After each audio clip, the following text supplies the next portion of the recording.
this is Dave Stahl, Vintage Apple Tech, and this is an update on our G3 iMac slot load. This is, the first video I did, I didn't realize I had it on Mac Tracker, but anyway, so this is about the Mac, and we're running version 10.411, which is the highest version of Tiger. It's a 400 megahertz PowerPC G3, and it's maxed out on the memory, 1 gigabyte of RAM, and I'm running an SSD. It's a Crucial SSD, and it's 128 gigabyte.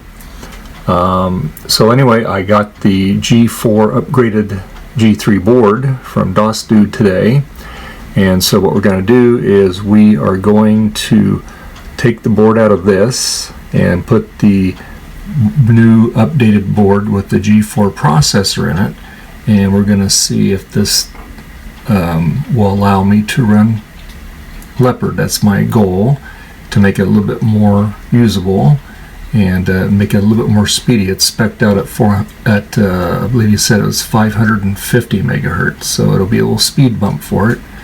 And like I said, it's got higher mathematic capabilities, so it should execute some commands a little better. So anyway, we will try it. Also, I do apologize for the screen flicker. Again, this is on the 75 hertz refresh rate, and that's the highest refresh rate I can give it, and it just kind of flickers. So anyway, this will only be a few minutes for you, but I'm going to put the new board in it, and we shall return in a bit. Thank you.